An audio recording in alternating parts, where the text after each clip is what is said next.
나를 불쌍히 여겨다오라는 제목으로 우리 말씀을 묵상하도록 하겠습니다. 이제 욥의 내용이 좀 욥기의 내용이 반복이 되다 보니까 이제 매주 긴 본문에서 똑같은 내용을 다루기는 좀 그렇고, 오늘은 좀 앞부분, 중반 앞부분의 부분들을 조금 다루어 보도록 하려고 합니다. 지금 불쌍한 욥의 초지가 이제 반복이 되고 있습니다. 너무나 고통스럽지만 지금 욥은 불쌍히 여김을 받지 못한다고 이야기를 하고 있습니다. 욥은 지금 상실에, 우리가 다시 한번 기억을 떠올려 보면 상실의 고통이죠. 재산과 자녀들을 다 잃어버리는 그 고통, 참 말로 할 수 없는 그런 고통입니다. 그리고 육체적인 고통을 겪고 있습니다. 지금 뼈만 앙상하게 남아 있습니다. 20절에 보니까 이렇게 이야기를 하죠. 내 피부와 살이 뼈에 붙었고 남은 것은 겨우 잇몸 뿐이로구나, 이렇게 이야기를 합니다. 그러니까 완전히 육체적인 고통도 극심한 고통 가운데 있습니다. 그리고 가장 큰 고통은 그랬음에도 불구하고 사람들은 자기가 죄 때문에 그렇다라고 이야기하는, 이 사람들로부터 외면당하는, 버림받는 이 고통 때문에 괴로워합니다. 13절에 보면 형제들로부터도 버림을 받았다고 이야기를 합니다. 나의 형제들이 나를 멀리 떠나게 하시니라고 이야기를 합니다. 형제들뿐만 아니라 집에 거느리고 있었던 식솔들과 여종들이 또 자신을 외면했다고 합니다. 15절에 보면 내 집에 머물러 사는 자와 내 여종들은 나를 낯선 사람으로 여기니 내가 그들 앞에서 타국 사람이 되었구나. 그들이 자신을 이전과는 전혀 다른 모습으로 대하는, 그래서 저 사람들이 정말 내가 알던 사람이 맞는가라고 하는 이 타국 사람, 외국인처럼 낯설게 되어버렸다. 외면을 하는 것이죠. 또 우리가 잘 알듯이 아내도 외면을 했습니다. 17절에 보면 내 아내도 내 숨결을 싫어하며 라고 이야기를 합니다. 숨결조차 싫어하는, 혐오스럽게 생각하는 그런 모습을 보입니다. 또 어린 아이들도 마찬가지입니다. 18절에 보면 어린 아이들까지도 나를 업신여기고 내가 일어나면 나를 조롱하는구나. 이 모든 것들을 통해서 평소에 자기가 사랑하고 또 자기를 사랑했던 그 사람들로부터 외면당하고 더 심하게 원수까지 되었다라고 말을 합니다. 19절 하반절에 보면 내가 사랑하는 사람들이 돌이켜 나의 원수가 되었구나라고 이야기를 합니다. 그리고 이 모든 것들에 더해서 더 고통스러웠던 것은 하나님이 외면하고 계시는 그런 상황입니다. 하나님이 6절부터 11절이 그걸 얘기를 하고요. 특별히 11절이 이제 그 사실을 잘 나타내고 있습니다. 11절에 보면 나를 향하여 진노하시고 원수같이 보시는구나. 우리는 가히 이 고통을 참 상상하기가 어렵습니다. 우리는 사람들을 어떻게 하긴 참 어렵죠. 사람들이 나에 대해서 이렇게 대하는 것은 참 내 소관이 아니고 참 어렵습니다. 그러나 고통스러운 것, 정말 견디기 어려운 것은 무엇이냐면 하나님입니다. 적어도 하나님이라도 나를 위로하시고 나에게 나타나시고 함께 하시면 이런 상황들을 우리가 이겨낼 수 있죠. 그런데 욥은 지금 하나님까지도 외면하고 있는 그런 상황입니다. 우리는 지금 욥이랑 상황이 좀 다른 게요. 우리는 욥은 이제 예수 그리스도를 또 나타내는 그런 표본이기도 하고, 하나님이 구약에서 에스겔 선지서에 보면 나에게 이러한 의로운 중재자가 있다 할지라도 라고 거기에 들어가는 세 명의 사람 중에 한 사람이 욥이잖아요. 욥. 그러니까 이제 욥은 그렇다 치더라도 우리는 또 욥처럼 의롭지도 않음에도 불구하고 하나님이 우리를 더 이상 외면하지 않으시는 그 이유, 그런 소망, 그것이 왜 그런가? 욥과는 다르게 하나님과 우리 사이에는 예수 그리스도라는 중보자가 우리 상황 가운데 들어오셨다라는 겁니다. 하나님과 우리 사이에 원수되고 하나님의 의로운 진노, 의로운 분노, 이것을 우리도 동일하게 느껴야 되는데 예수님이 우리 사이에 들어오셔서 하나님과 우리 사이를 주님이 감당하셨습니다. 우리에게 쏟아 놓으셔야 될 모든 것들을 하나님은 예수님에게 다 쏟으십니다. 우리에게 진노하셔야 될 그 모든 진노를 하나님은 예수님에게 다 쏟아 놓으십니다.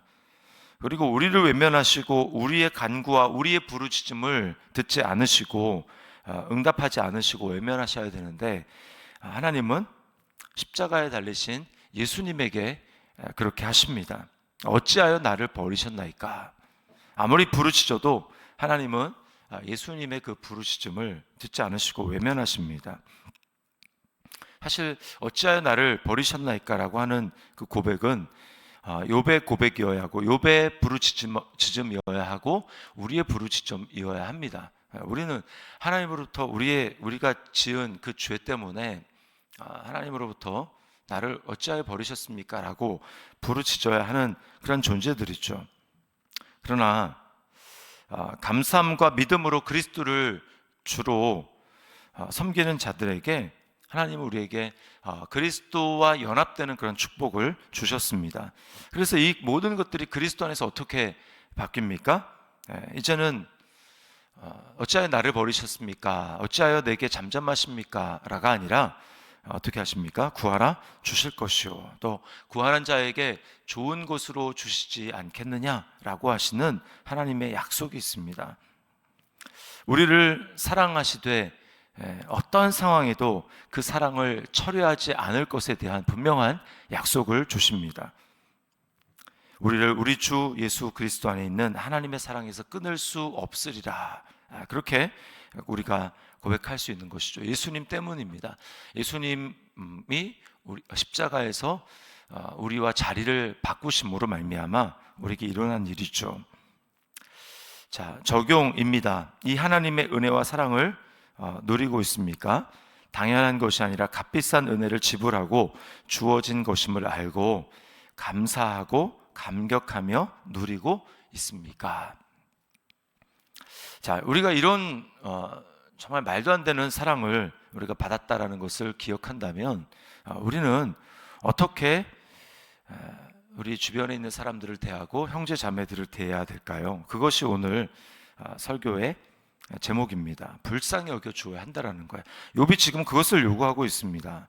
21절 말씀에 다시 한번 보시면, 나의 친구야, 너희는 나를 불쌍히 여겨다오, 나를 불쌍히 여겨다오. 하나님의 손이 나를 치셨구나 라고 하면서 불쌍히 여겨달라고 두 번이나 이야기를 하고 있습니다. 여기 불쌍히 여겨달라고 하는 이 말은 구약 성경의 대부분은 은혜를 베푸소서, 하나님께 이제 탄원하고 있는 이야기입니다. 하나님께 기도하고 있는 내용, 은혜를 베푸소서, 이 말이 불쌍히 여겨달라고 하는 말입니다. 똑같은 말입니다. 분명히 알 것은 하나님은 사람에게 대하는 것을 하나님에게 대하는 것으로 받아들인다라는 거예요. 우리가 사람들에게 대하는 그 방식을 하나님은 하나님 자신에게 대하는 방식으로 여기신다라는 것입니다. 특별히 불쌍히 여김을 받을 만한 구약의 가난한 사람들, 또 고아와 가부 등등 좀 불쌍히 여겨야 될 사람들 있지 않습니까? 그 사람들에 대해서 사람들이 어떻게 하느냐, 이것을 하나님은 하나님 자신에게 대한 것으로 받아들이십니다. 그래서 잠언 14장 21절에 이런 말씀이 있습니다. 이웃을 업신 여기는 자는 죄를 범하는 자요, 빈곤한 자를 불쌍히 여기는 자는 복이 있는 자니라. 빈곤한 자, 가난한 자를 불쌍히 여기는 자는 복이 있다라고 이야기를 합니다. 욥의 친구들이 나중에 책망을 받은 이유도 사실 그들의 잘못된 말도 있지만, 그들이 제발 나를 불쌍히 여겨달라는 그 욥의 간청을 거부했기 때문에, 그렇게 하지 못했기 때문에 하나님으로부터 책망을 받은 것입니다. 우리가 불쌍히 여겨 주어야 할 이유는, 우리는 성경은 더 나아가서 서로를 불쌍히 여겨주라, 서로를 불쌍히 여겨주라, 이렇게 이야기를 합니다. 우리가 이렇게 불쌍히 여겨야 하는 이유는 무엇입니까? 우리가 먼저 그런 불쌍히 여김을 받았기 때문입니다. 예수님을 찾아왔던 수많은 사람들이 예수님께 자신의 처지를 놓고 불쌍히 여겨 주십시오, 주님 긍휼히 여겨주십시오, 불쌍히 여겨주십시오 이렇게 이야기하지 않습니까? 이것을 통해서 정말로 불쌍히 여김을 받았습니다. 맹인이 불쌍히 여겨달라는 말을 하나님 앞에, 예수님 앞에 부르짖었기 때문에 예수님은 그들의 주변 사람들의 만류에도 불구하고 그들에게 가셔서 눈을 뜨게 해주셨습니다. 귀신 들린 사람들 요청을 본인뿐만 아니라 본인의 자녀들을 위해서 요청할 때 주님은 그들을 불쌍히 여겨주셔서 귀신을 내어 쫓아 주셨습니다. 또 나병 환자를 주님은 고쳐 주셨습니다.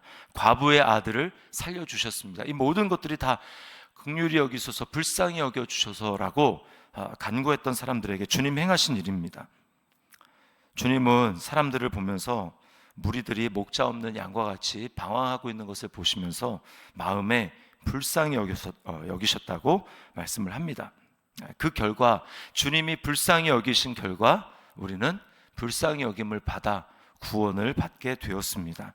그래서 주님은 우리에게 말씀하십니다. 산상수훈의 팔복 중에 하나가 긍휼히 여기는 자는 복이 있나니 그들이 긍휼히 여김을 받을 것이요.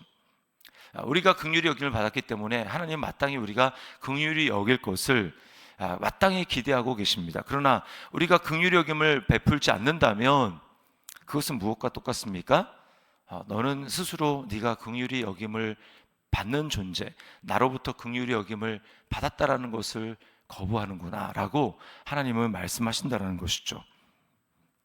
에베소서 4장 32절 말씀에 서로 친절하게 하며 불쌍히 여기며 서로 용서하기를 하나님이 그리스도 안에서 너희를 용서하심과 같이 하라. 서로 친절하게 하며 불쌍히 여기며 우리에게 그렇게 행하신 것처럼 너희도 그렇게 하라 라고 말씀을 하고 있습니다. 우리 주변에 불쌍히 여겨달라고 이야기할 만한 사람들, 이게 다 형제 자매들이지만 특별히 불쌍히 여김을 받은 나로서 특별히 불쌍히 여겨주어야 될, 하나님의 마음으로 불쌍히 여겨주어야 될 대상은 누구이겠습니까?